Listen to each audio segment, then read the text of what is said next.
Good morning students, I hope you all are good and healthy. Welcome to the Siddhi Pariksha platform. सो कैसे हो आप सब? I hope आप सब अच्छे हो, हेल्दी हो। और जिन जिन बच्चों के आज एग्जाम है, जब वो वापस आएंगे और इस वीडियो को देखेंगे तो प्लीज कमेंट बॉक्स में बताना कि आपका एग्जाम कैसा हुआ।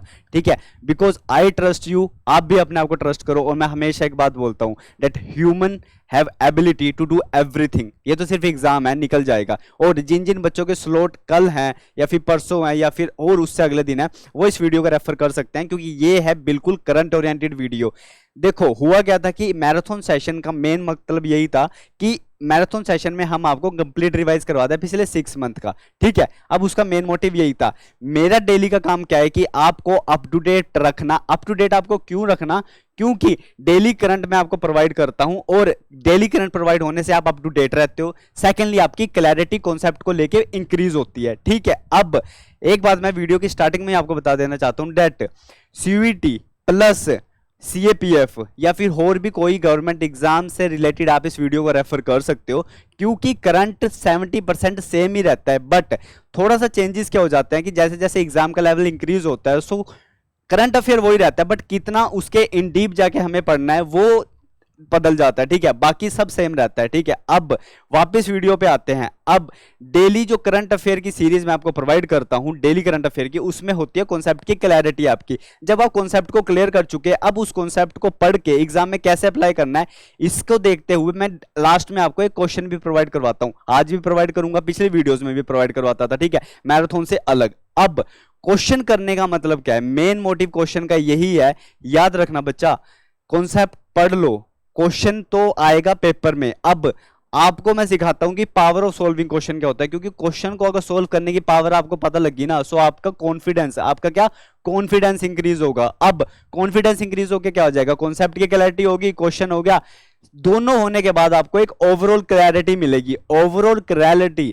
Overall clarity is equals to overall performance improve. आपकी ओवरऑल परफॉर्मेंस तभी इंप्रूव होगी जब आप इतने ज्यादा कॉन्फिडेंट होगे दैट यू नो। अब आप हक से बोलोगे दैट मुझे पता है कि करंट में क्या न्यूज चली है। ठीक है, सो डेली स्टार्ट करते हैं अब अपनी करंट अफेयर की सीरीज को, जो कि हमारी डेली रहती है 15 से 20 मिनट की। ठीक है, उसके अंदर एक बेस्ट क्वालिटी करंट अफेयर आपको प्रोवाइड करवाना काम है मेरा, वीडियो को देखना काम है आपका। ठीक है, सो लाइक बटन पे टिक कर दीजिए और करते हैं सेशन को स्टार्ट। अब न्यूज में जो पहली चीज न्यूज में थी ना, अभी एक दो दिन से रिसेंट में न्यूज में आ रही है ये। अब ये कौन है, पहले तो आप हिंट करके बताइए कौन है। इतना मैं मार्कर आपके लिए ले लेता हूं, रेड मार्कर मुझे लगता है ठीक रहेगा आज आपके लिए। राइट, अब जो ये न्यूज में आप देख रहे हो, देखो, ऑल दो आप देख के बता सकते हो कि ये कैट है।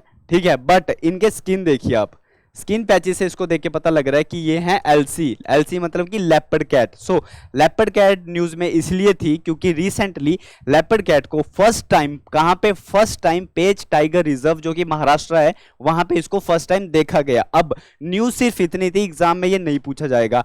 ठीक है, एग्जाम में क्या पूछा जाएगा? एग्जाम में इससे रिलेटेड दो क्वेश्चन निकल के पहले आते हैं सामने। पहला क्वेश्चन क्या निकल के सामने आता है?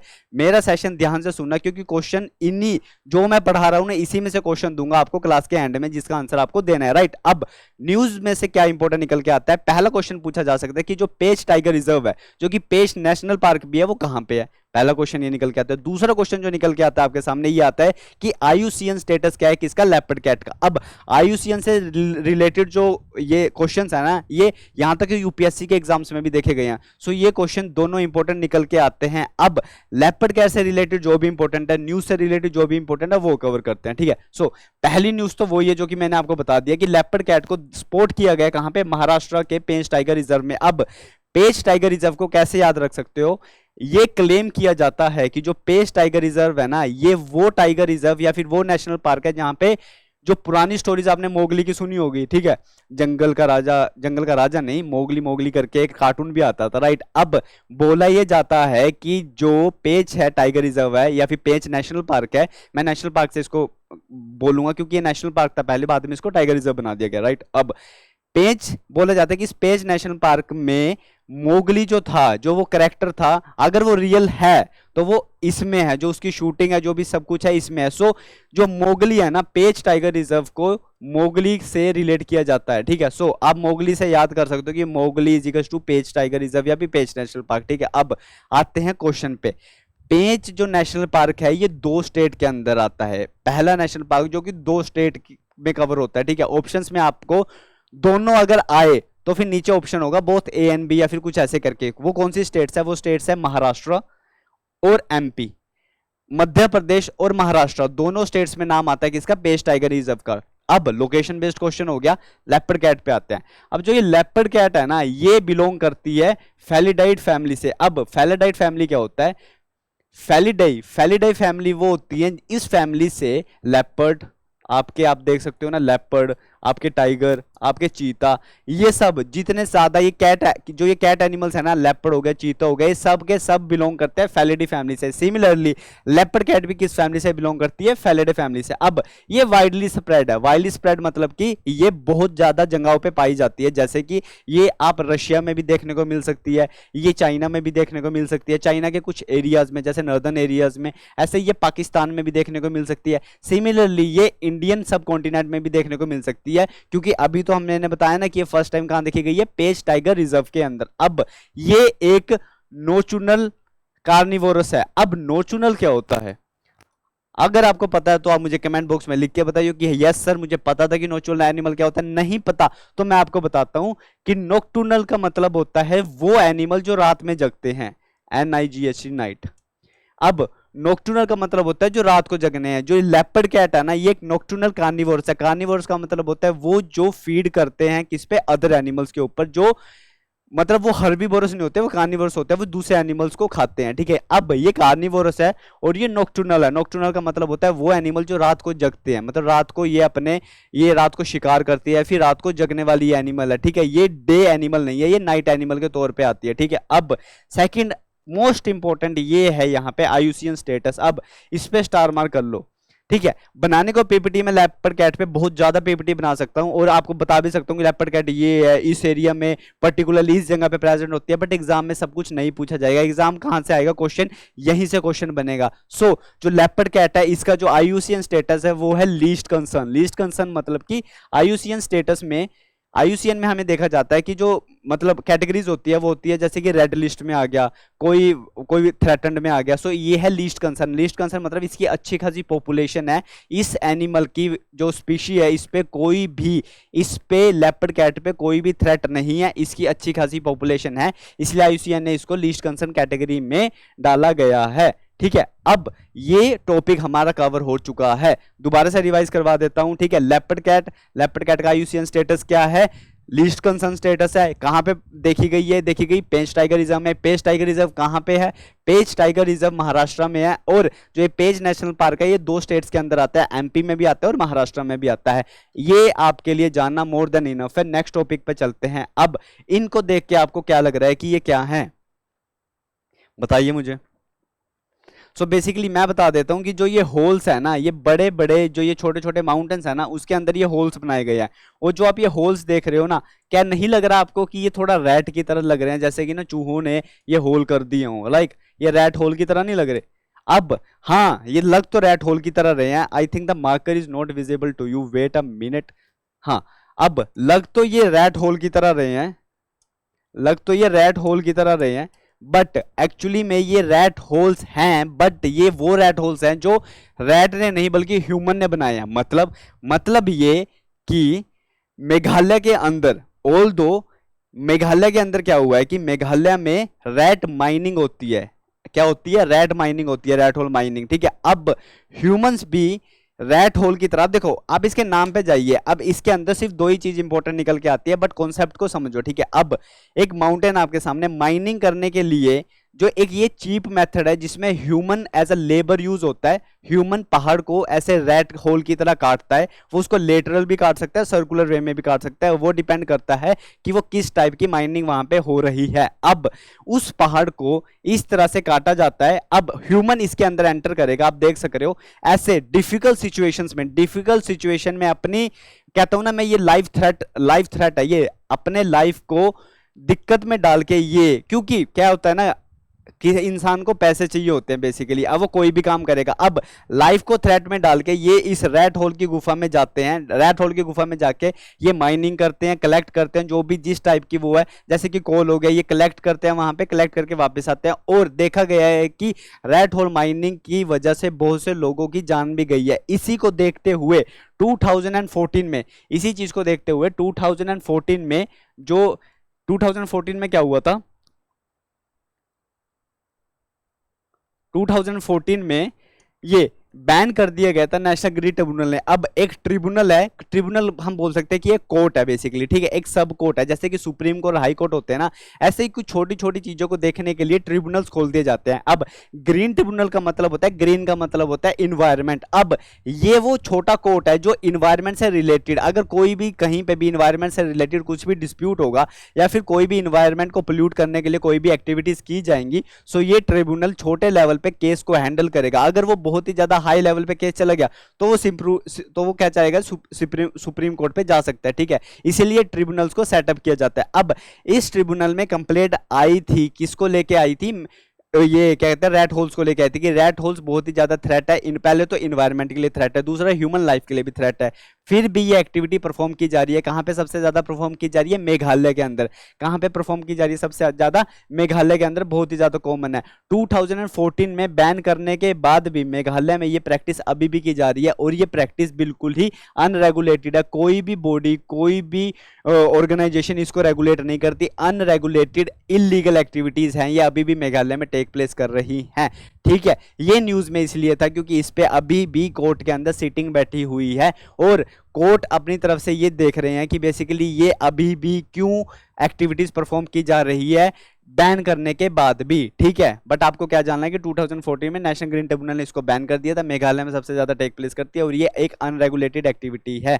अब चलते हैं अगले करंट अफेयर टॉपिक पे। अगला करंट अफेयर टॉपिक भी हमारा एक स्पीशीज से रिलेटेड है। अब ये हैं हमारे कौन, पीएफ। अब पीएफ क्या होता है बेसिकली, ठीक है, थोड़ा हंसते हुए याद करते हैं इस चीज को, और थोड़ा क्रिएटिव वे में याद करते हैं ताकि आपको भी याद रहे, ठीक है, और सेशन बोरिंग ना बने। अब पीएफ का मतलब होता है पीएफ करना, जैसे कि प्रोविडेंट फंड होता है, सबकी सैलरी से कटता है। आप स्टूडेंट हो, जब आपकी भी जॉब लगेगी तो आपकी सैलरी से भी कटेगा, ठीक है। अब ये इसका नाम पीएफ ही है। अब पीएफ की फुल फॉर्म क्या है वो मैं आपको बताऊंगा। आपको अगर पता है कि ये क्या है तो मुझे बता देना। अब ये पिजन नहीं है, कबूतर नहीं है, ये एक पीएफ है जो कि क्या होता है ना, एक बहुत ही ज्यादा क्या है, ये हाई लेवल प्रीडेटर है, इसको हाई लेवल प्रीडेटर बोला जाता है, ठीक है।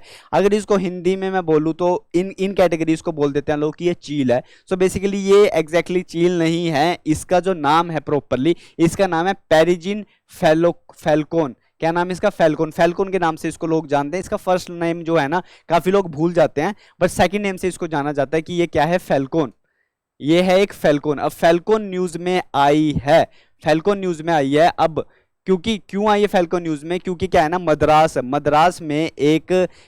की तरफ से एक प्रोजेक्ट निकाला गया था। उस प्रोजेक्ट में क्या था ना, प्रोजेक्ट का नाम है जो सबसे ऊपर लिखा हुआ है, ठीक है। अब इस प्रोजेक्ट के अंदर क्या हुआ था ना, इस प्रोजेक्ट का मेन मोटिव यही था कि ये बाहर जाके सर्वे करेंगे कि कितनी पॉपुलेशन, कितनी पॉपुलेशन फैल्कन की अभी भी है, और ये किन एनिमल्स पे फीड करते हैं, क्या करते हैं, कैसे इनका day to day life structure होता है, इनके ऊपर पूरी स्टडी करने के लिए ये प्रोजेक्ट बनाया गया था, प्रोजेक्ट रैप्टर वॉच। अब प्रोजेक्ट के बारे में भी आपके पास क्वेश्चन आ सकता है एग्जाम में। पहला क्वेश्चन पूछ सकते हैं कि रैप्टर, जो प्रोजेक्ट रैप्टर वॉच है, ये किस लिए था। सो रैप्टर वॉच प्रोजेक्ट किसके लिए था, किस लिए प्रोजेक्ट था ये प्रोजेक्ट बनाया गया था। क्यों बनाया गया था ये प्रोजेक्ट, क्योंकि हमें पता करना था कि बेसिकली इसके बारे में, किसके बारे में पता करना था, फैल्कन, प्रीगन फैल्कन के बारे में पता करना था, इसकी पॉपुलेशन कितनी है, इससे रिलेटेड हर एक डाटा पता करना था, ठीक है। अब अगर पूछा ये प्रोजेक्ट किससे रिलेटेड है, सो ये प्रोजेक्ट रिलेटेड है पेरिगन फैल्कन से। अब ये प्रोजेक्ट किसकी तरफ से चलाया गया था, ये चलाया गया था by the Madras naturalist society की तरफ से प्रोजेक्ट चलाया गया था, ठीक है। ये दो बातें अब हमें समझ आ गया। अब ये दो चीजें तो भाई जी क्लियर हो गया। अब जैसे मैंने बोला था कि ये पीएफ है, पीएफ मतलब होता है प्रोविडेंट फंड किसी का काटना। ये अपना पीएफ अलग ही तरीके से काटती है। कैसे काटती है, क्योंकि ये फीड करती है दूसरे एनिमल्स के ऊपर। ये एक हाई लेवल प्रीडेटर आती है। हाई लेवल प्रीडेटर का मतलब क्या होता है कि जब प्रीडेटर्स का मतलब होता है ना, जो एनिमल्स दूसरों को देखते हैं, अपने प्रे को देखते हैं। एक होता है प्रीडेटर्स, दूसरा होता है प्रे।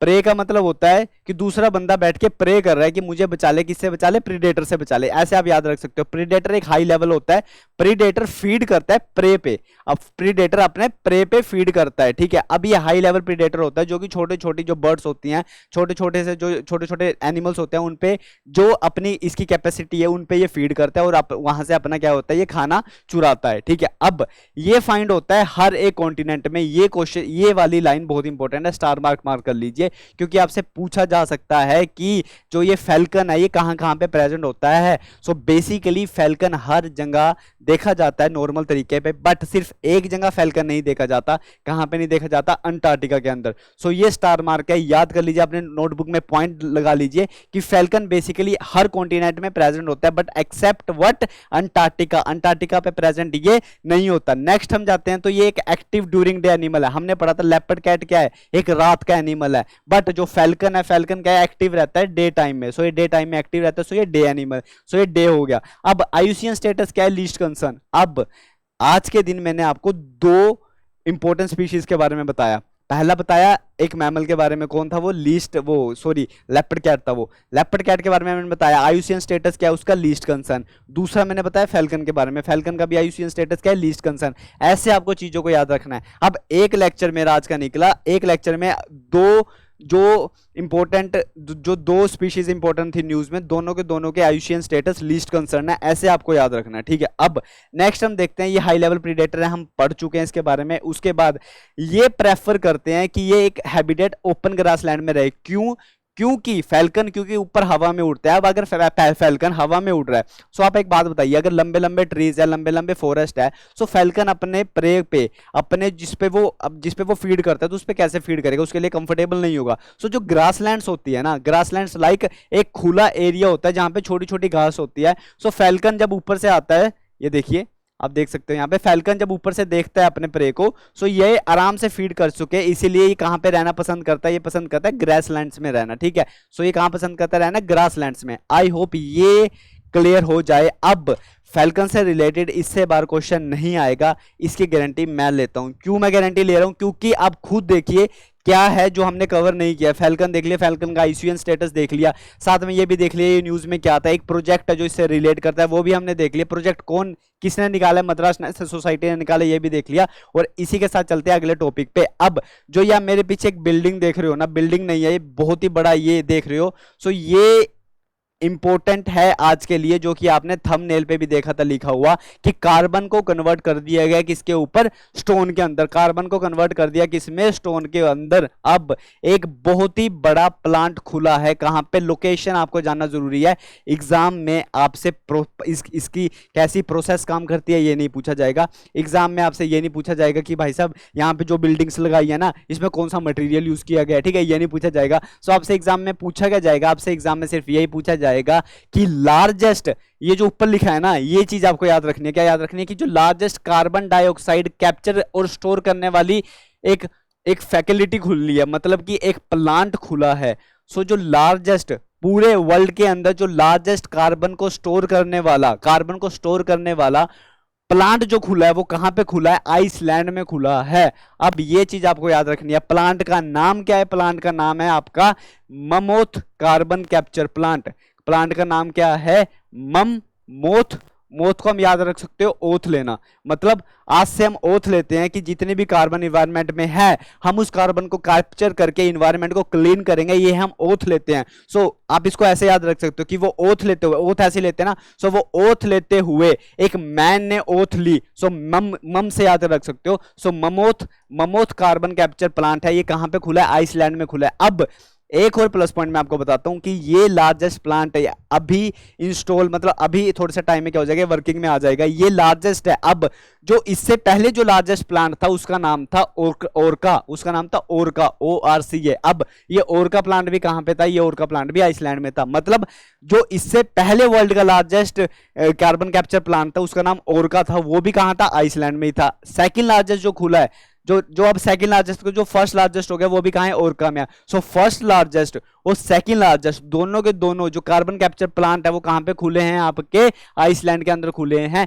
सिर्फ इतना आपको याद रखना है, एग्जाम के रिस्पेक्ट में, बट मैं आपको इससे रिलेटेड कुछ और बात भी बता देता हूं, ठीक है, ताकि ये जो टॉपिक है थोड़ा सा इंटरेस्टिंग बन जाए, ठीक है। ऑल दो ये एग्जाम में नहीं पूछा जाएगा, बट आपको पता होना चाहिए। अब ये प्लांट काम कैसे करता है, जगह जगह पे कुछ चीजें इंस्टॉल की जाएंगी। अब इंस्टॉल करने के बाद जो ये प्लांट होगा ना, ये प्लांट इन्वायरमेंट में से केमिकल तरीके से डायरेक्टली कार्बन डाइऑक्साइड को सक करेगा।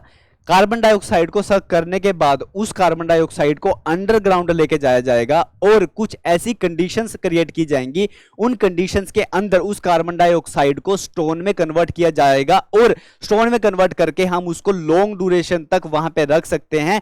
इसका आउटकम पॉजिटिव क्या होगा कि इन्वायरमेंट में कार्बन डाइऑक्साइड कम हो जाएगी, जो कि बहुत ही ज्यादा जरूरी है हमारे इन्वायरमेंट को clean plus air quality index को इंक्रीज करने के लिए। और मैंने आपको मैराथन सेशन में भी बताया था कि डब्ल्यूएचओ की गाइडलाइंस के, जब डब्ल्यूएचओ की गाइडलाइंस थी ना, उसके दौरान आइसलैंड उस one of the best countries में है जिनका जो इन्वायरमेंट है वो बेस्ट है। अब आप उनके स्टेप्स भी देख सकते हो कि वो स्टेप्स कैसे कैसे निकाल रहे हैं आगे, ठीक है ना। अब यही चीज मैंने यहां पे लिखी है कि केमिकली एक्सट्रैक्ट करेंगे कार्बन डाइऑक्साइड को डायरेक्टली, कहां से, एटमॉस्फेयर में से। अब एटमॉस्फेयर में से डायरेक्ट करके उसको स्टोर किया जाएगा अंडरग्राउंड स्टोर करके उसको कन्वर्ट कर दिया जाएगा किसमें, स्टोन के अंदर, और उसको फिर कहीं ना कहीं पर्पस में क्या किया जाएगा, रीयूज किया जाएगा उस चीज को, राइट। अब कार्बन डाइऑक्साइड को परमानेंटली स्टोर भी कर सकते हैं नीचे, और उसको जियोलॉजिकल फॉर्म्स में यूज कर सकते हैं, वैरायटी ऑफ अलग अलग एप्लीकेशंस में यूज कर सकते हैं। उनके ऊपर अभी रिसर्च हो रही है कि जो कार्बन डाइऑक्साइड को हम स्टोर करेंगे अंडरग्राउंड में, उसको हम कैसे यूज कर सकते हैं, राइट।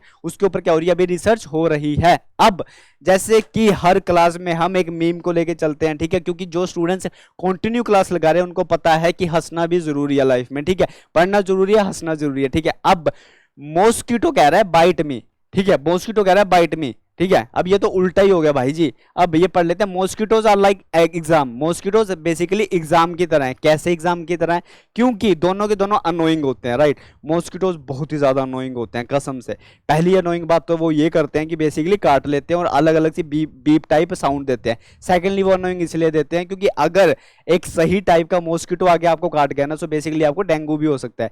अब डेंगू से रिलेटेड न्यूज क्या थी करंट में, वो मैं आपको पढ़ाने वाला हूं इसी मीम से रिलेटेड, ठीक है। अब वो न्यूज क्या है पहले देखिए, पहले ये पूरा पढ़ लीजिए, प्लस दोनों ही सोने नहीं देते, राइट। अब जो ये लेक्चर्स लगा रहे हैं दे डू नॉट नो कि हिंदी में सोने का मतलब क्या होता है, क्योंकि बहुत होते हैं कि वो कहते हैं ना कि लाइक अगर ये वीडियो मेरी जा रही है साउथ तक तो मैं बहुत ही ज्यादा खुश होऊंगा। सो बेसिकली इस मीम का मतलब ये है कि जो mosquitoes are just like exams, both are annoying and both रात को सोने नहीं देते। Basically they do not allow us to sleep at the night, right. अब हंस लो इसको इस मीम पे, और आगे चलते हैं मॉस्किटो से लेके। सो मॉस्किटो से रिलेटेड जो न्यूज एग्जाम में आ सकती है वो ये आ सकती है कि अभी करंट में क्या हुआ है। करंट में एक रिपोर्ट निकाली है, एक इंडेक्स निकला है, उस इंडेक्स का नाम क्या है, उस इंडेक्स का नाम है Indian ocean basin wide index. अब ये इंडेक्स क्या है, मैं ना एक बात बता रहा हूं आपको, स्टार मार्क यहां पे लिख लीजिए। सिर्फ सीयूईटी वाले बच्चे नहीं, सीआरपीएफ वाले बच्चे भी, और कोई भी अदर एग्जाम्स की आप तैयारी कर रहे हो, सो ये क्वेश्चन आपके एग्जाम में रिफ्लेक्ट हो सकता है।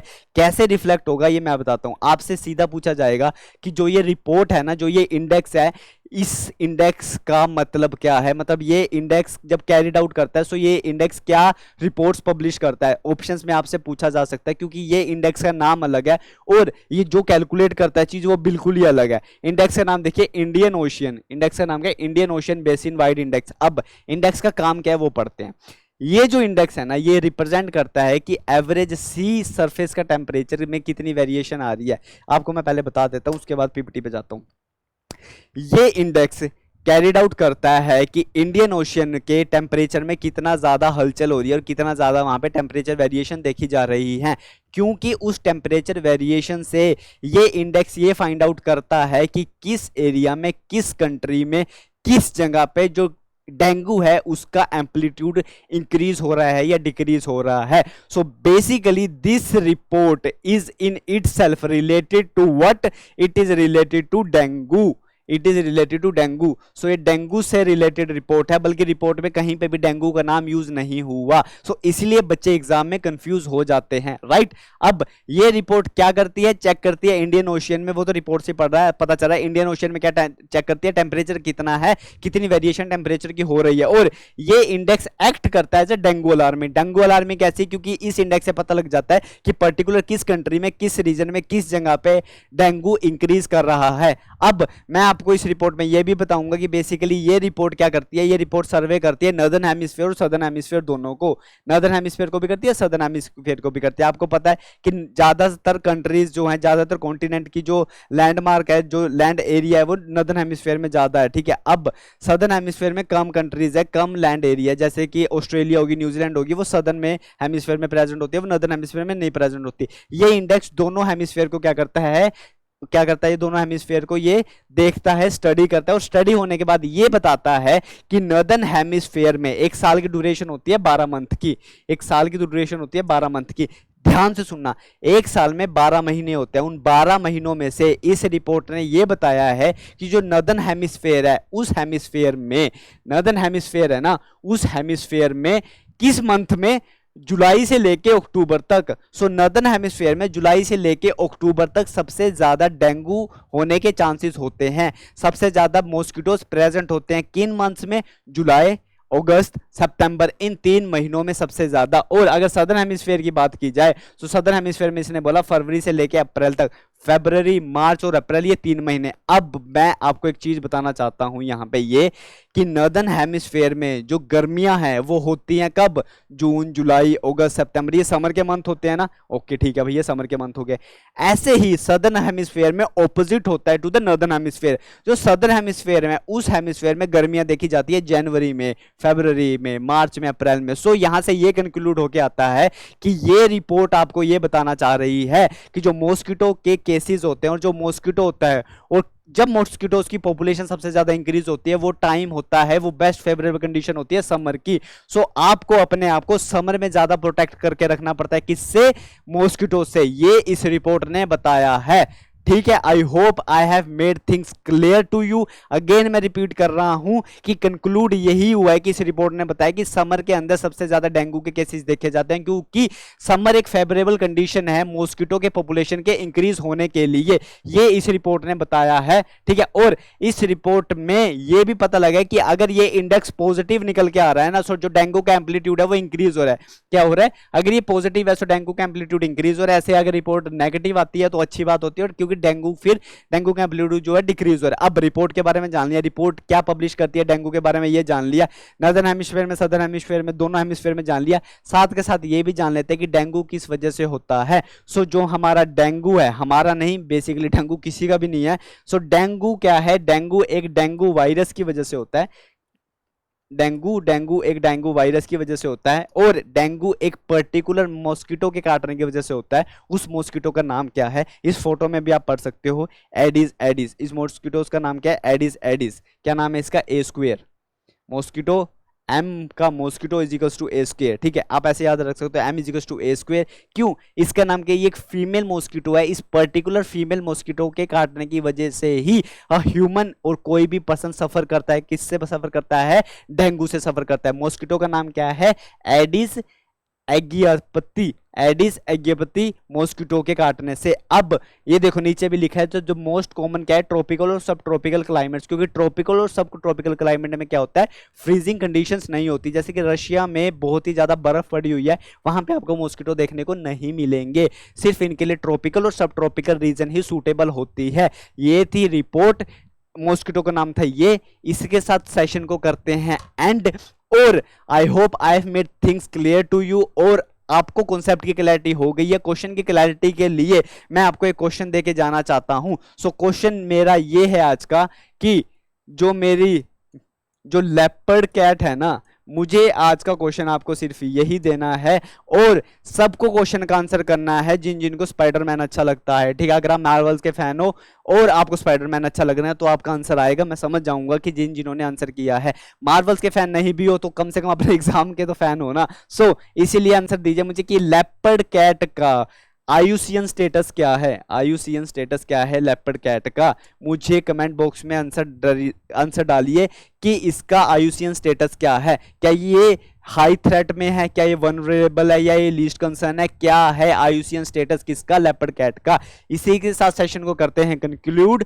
ठीक है, so stay healthy, stay safe. Exams जिन जिनका कल है उनको all the very best from my side. Again मैं बोल रहा हूं, human have a ability to do everything, so अपना बेस्ट दे दीजिए, एग्जाम को फोड़ दीजिए। ठीक है, so all the very best for your examination. जिनके कल और परसों एग्जामिनेशन है उनके लिए कल मिलते हैं एक नए करंट अफेयर के टॉपिक्स के साथ। तब तक bye bye, take care, stay safe, stay healthy.